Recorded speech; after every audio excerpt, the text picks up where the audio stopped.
கிந்தோட்டையிலும் முழு ஸ்ரீலங்காவிலும் மட்டுமல்ல இந்தியாவும் உள்ளாக முழு உலகத்திலும் என்றான மானுடர்களில் மனங்களிலே நம்பிக்கைக்குரிய குருநாதராக மறைந்தும் மறையாமல் இடம் கொண்டிருக்கும் ஷெய்ஹு நாயகம் அதிமேதகு குத்துபுஸ்ஸமான் அல்லாமா அல்ஹாஜ் அஷேக் கலாநிதி தைக்கா ஸ்ரீ பாலிம் ரலியல்லாஹு அன்ஹு அன்னவர்களின் 3வது வருட ஞாபகார்த்த கந்தூரி 2024 மே மாதம் 19ஆம் திகதி அன்று கிந்தோட்டை முஹியுத்தீன் ஜுமா பள்ளிவாசலில் வெகு சிறப்பாக நடந்து முடிந்தது. அந்த நிகழ்வைத்தான் இப்பொழுது நீங்களும் பார்த்து கொண்டிருக்கின்றீர்கள்.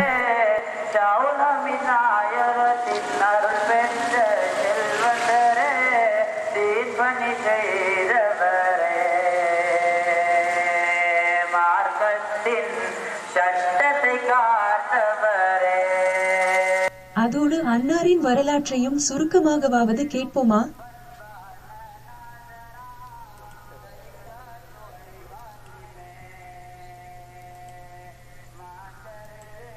அன்னார் தென்னிந்தியாவின் ராமநாதபுரத்தில் இஸ்லாமிய மையம் எனும் கீர்த்திகள் நிறைந்த கீழக்கரை எனும் நகரத்தில் 1930ஆம் ஆண்டு 29ஆம் திகதி அன்று பிறந்தார்கள். அன்னாரின் தந்தை ஷம்சுல் உலமா இமாமுல் அக்ரீன் சயீதுனா பெரிய ஷேய்கு நாயகம் தைக்கா அஹமது அப்துல் காதிர் வலியுல்லா நாயகம் ரலியல்லாஹு தஆலா அன்ஹு ஆவார்கள். தாயார் சங்கைக்குரிய மரியம் ஆயிஷா உம்மா ரலியல்லாஹு தஆலா அன்ஹா ஆவார்கள். அன்னார் மாதியுஸ் சிப்தைன் குத்துபுஸ்ஸமான் அஷ் ஷெய் சயீது முஹம்மது இமாமுல் அரூஸ் மாப்பிள்ளை லெப்பை ஆலிம் வலியுல்லா அல் கிர்கரி ரலியல்லாஹு அன்ஹு அவர்களின் 3வது தலைமுறையும் ஆவார்கள்.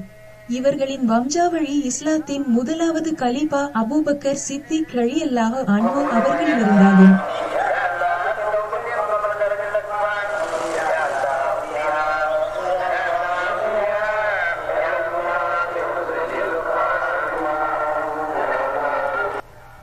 சிறு பிராயத்திலேயே தனது ஆரம்ப கல்வியை தனது தந்தையிடம் கற்றார்.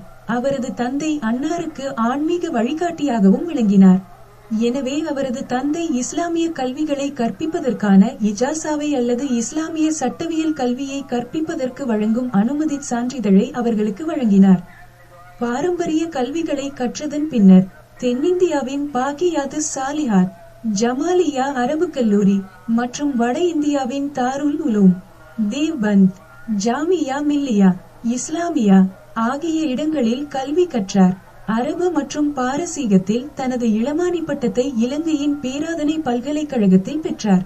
பிராந்தியத்தில் அரபு தமிழ் தொடர்பான ஆய்வை மேற்கொண்ட அவர்கள் இத்துறையில் தனது முதுமானி பட்டத்தையும் கலாநிதி பட்டத்தையும் அமெரிக்காவின் கொலம்பியா பல்கலைக்கழகத்தில் பெற்றுக்கொண்டார்.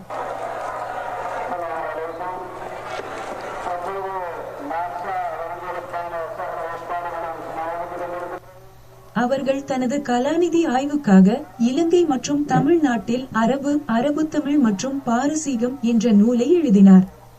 அவர்களிடம் இயற்கையிலேயே மொழியை கையாள்வதில் காணப்பட்ட திறனின் காரணமாக அரபு, ஆங்கிலம், தமிழ், மலையாளம், உர்து, பாரசீகம் போன்ற மொழிகளிலும் தேர்ச்சி பெற்றார். இலங்கை மற்றும் தமிழ்நாட்டில் தமிழ் முஸ்லிம்களின் பங்களிப்புகள் தொடர்பாக தனது ஆய்வை மேற்கொண்டார். தமிழ்நாட்டிலும் இலங்கையிலும் வசிக்கும் தமிழ் பேசும் முஸ்லிம்கள் அரபு தமிழ், பாரசீகம், உர்து ஆகிய மொழிகள் மற்றும் கல்வி இலக்கிய துறைகளுக்கு வழங்கிய பங்களிப்புகள் என்ற தலைப்பில் 30 வருட ஆராய்ச்சியின் பின்னர் 880 பக்கங்களை கொண்ட ஆய்வு நூலை வெளியிட்டார். இந்தியா, இலங்கை மற்றும் மாலைத்தீவுகள் ஆகிய 3 சார்க் நாடுகளின் அரச தலைவர்களால் இந்த ஆய்வு நூல் வெளியிட்டு வைக்கப்பட்டது.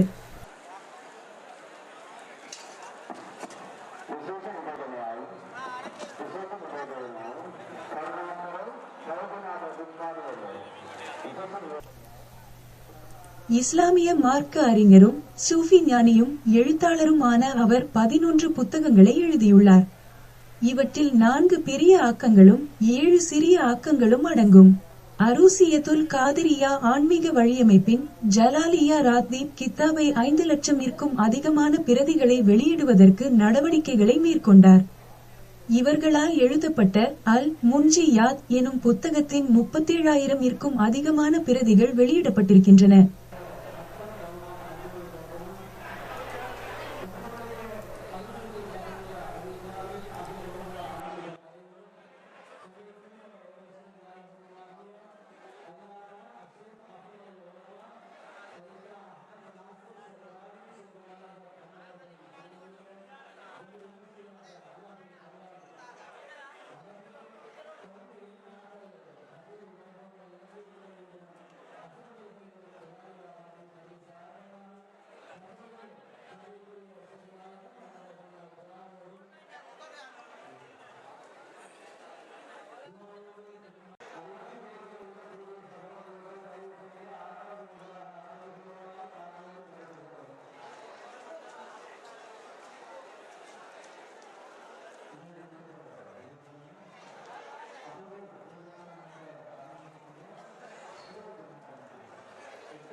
இந்த நான்கும் அவரால் எழுதப்பட்ட பெரியாக்கங்களாகும்.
இந்த ஏழும் சிறிய ஆக்கங்களாகும். 1994 மே மாதம் 7ஆம் திகதி இந்தியாவின் 9வது ஜனாதிபதி சங்கர் தயாள் சர்மா அவர்களால் சிறந்த அரபு அறிஞருக்கான தேசிய விருது அன்னாருக்கு வழங்கப்பட்டது.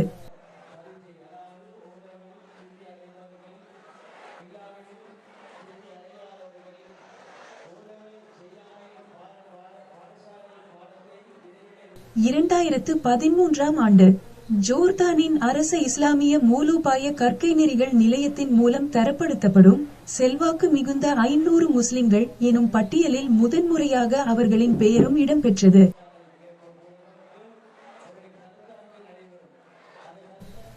2016 ஏப்ரல் மாதம் 27ஆம் திகதி இலங்கையில் இனங்களுக்கிடையிலான நல்லுறவை வெளிப்படுத்துவதற்காக அன்னார் மேற்கொண்ட பணிகளை கௌரவிக்கும் வகையில் இலங்கையின் 7வது ஜனாதிபதி மைத்திரிபால சிறிசேன அவர்களின் தலைமையில் கௌரவிப்பு நிகழ்வு ஒன்றும் ஒழுங்கு செய்யப்பட்டிருந்தது என்ற நிகழ்வுகளும் குறிப்பிடப்பட வேண்டிய விஷயங்கள்தான்.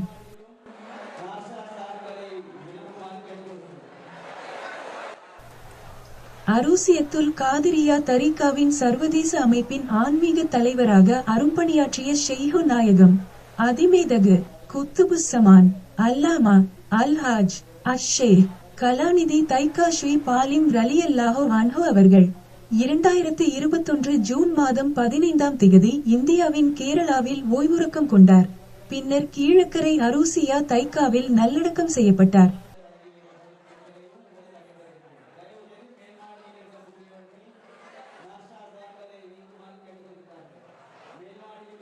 எனவே தொடர்ந்து அரூசியத்துல் காதிரியா தரீகாவின் சர்வதேச அமைப்பின் ஆன்மீக தலைவராக அன்னாரின் திருமகன் அஷ்-ஷேக் அப்ரலுல் உலமா அல்லாமா டாக்டர் தைக்கா அஹமத் நாசிர் ஆலிம் அவர்கள் பதவியேற்றார். அன்னாரின் தலைமையில்தான் 3வது வருட ஞாபகார்த்த கந்தூரி 2024 மே மாதம் 19ஆம் திகதி அன்று கிந்தோட்டை முஹியுத்தீன் ஜுமா பள்ளிவாசலில் வெகு சிறப்பாக நடந்து முடிந்தது.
பிரதியாக்கம் அகமது சரீப். ஒலி ஒளிப்பதிவு அல்ஹாஜ் பக்கீர் தின்சீர். தயாரிப்பு கிந்தோட்டை கிரியேஷன்ஸ். வாசித்த நான் கிந்தோட்டை பர்ஜுமா டீச்சர்.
உங்கள் கருத்துக்களையும் கொமெண்ட் பண்ணுங்கள். இறைவன் நாடினால் இன்னொரு பதிவிலும் சந்திப்போம்.